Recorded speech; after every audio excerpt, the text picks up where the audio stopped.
You like it? People would pay you a lot of money to do this to their car. They've tried.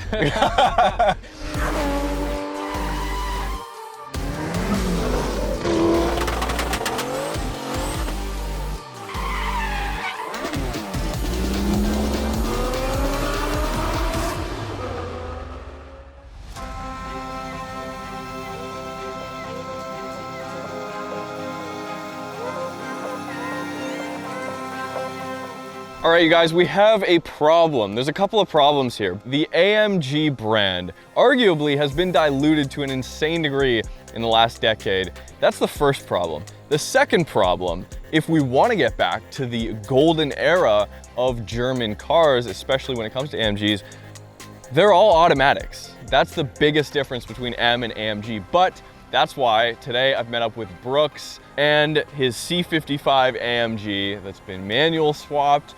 And here, the Mac Daddy of them all, C36 AMG, the original, one of the original AMGs. We're gonna drive them both, but first, let's get in the C55 AMG and see how well Brooks has done with his manual swap. Let's go.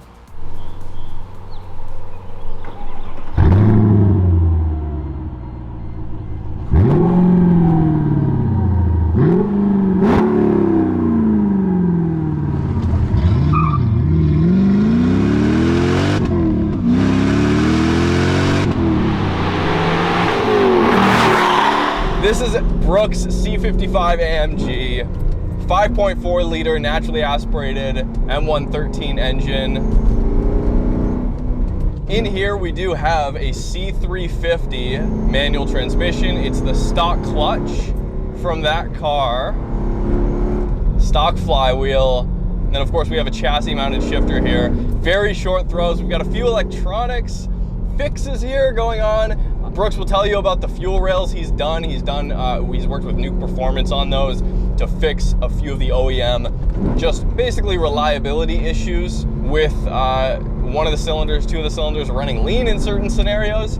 So he's fixed that, and what we have is an unassuming, not very good looking AMG that's been turned into a true driver's car. And what he's also done, which I'm currently getting used to, so he's got a adjustment for the drive-by-wire, the throttle sensitivity. So he has his own, effectively his own kind of sport mode, if you will, just in terms of throttle feel alone. Oh my. The sound. I mean, oh my God. It's like a lighter, more nimble, less nose heavy C63 AMG with a manual.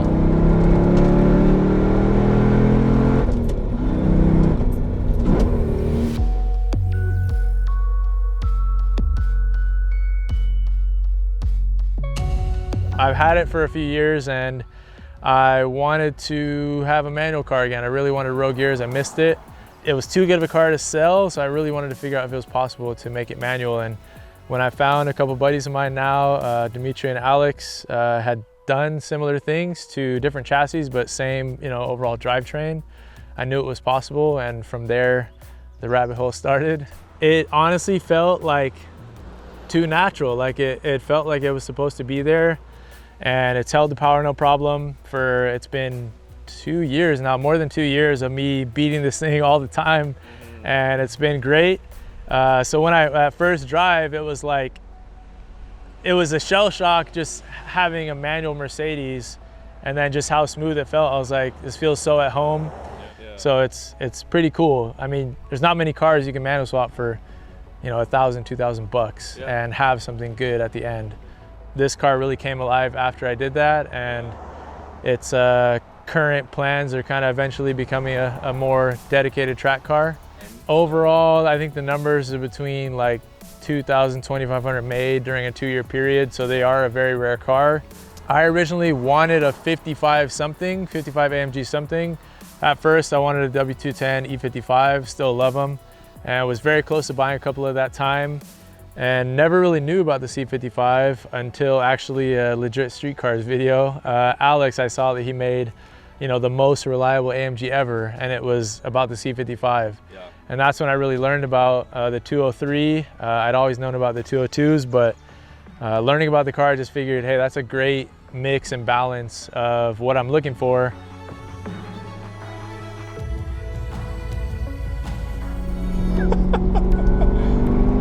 Okay, I see a straight road ahead of us. Let's go down to first. Do a little first gear run here.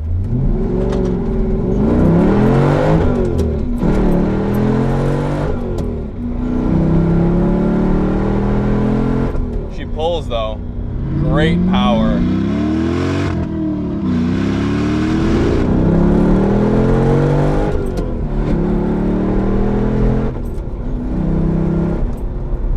It's not overpowering though. It definitely feels like it has a lot more torque than what an E92 would have.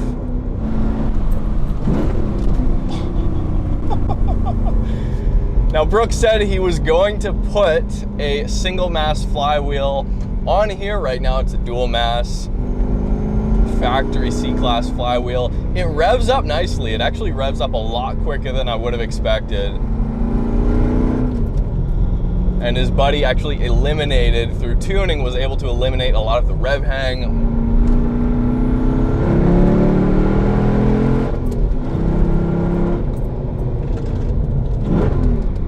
Oh my God, those brakes.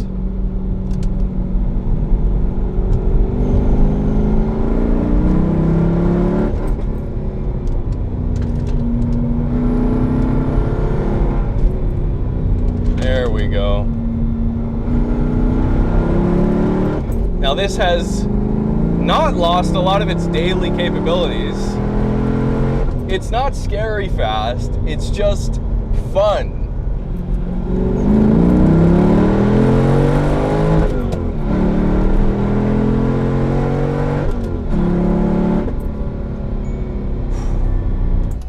Crazy thing is, Brooks done a CLK AMG brake upgrade, and this is of the same era, so why not put the crazy 6-piston brake calipers on here with the big rotors and bring it up to modern spec.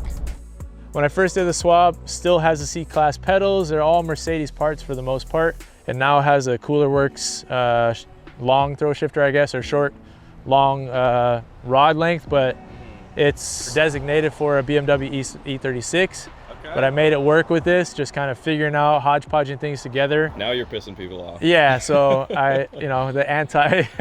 but BMW makes better manual stuff. So I started looking at what they had to offer that I could try to, move over to this. And I used the BMW shift knuckle and kind of made the Mercedes shift rod work.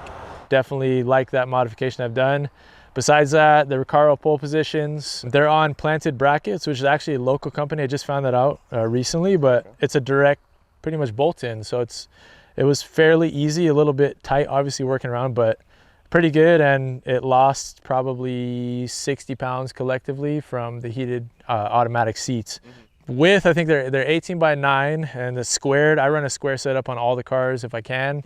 I just feel it helps driving dynamics a lot compared to the staggered setups, and a lot more efficient for tires. And then it's on a 255/35 right now. It's an Accelera 651. They're a 200 tread wear, cheap, most known in the drift community type of tire, but they've done really well for me for what I use the car for.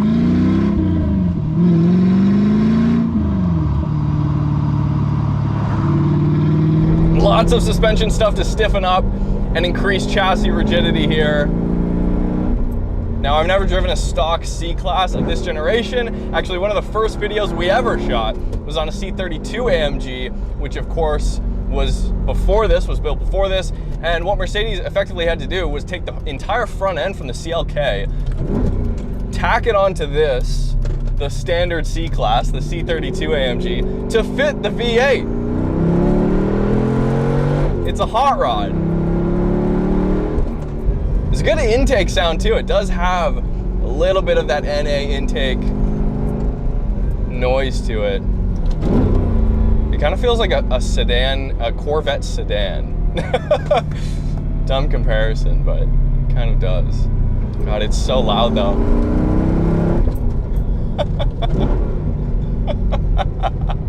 I love being up here in the Pacific Northwest. alongside the tree huggers, who I love, just making all the noise in the world.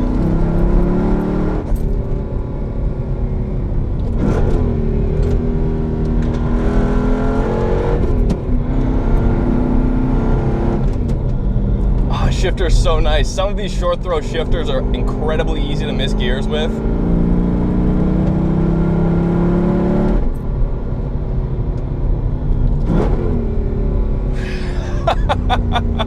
But this one's really nice. There's a learning curve to it. This is why I love custom built cars like this though, because once you get the learning curve down, that's when the car really speaks to you. Whereas like a factory car, especially here in 2023, they're just so easy to drive out of the box. I enjoy a little bit of an abrasive learning curve where, you know, the car really has to teach you how to drive it versus just jumping in and feeling like a hero. I don't want to feel like the hero. I want the car to be able to kind of humble me at times, so that when I do get a handle of it, like I'm sure Brooks will eventually on track, like to that 10/10th degree, then it's just that much more rewarding and fun, you know?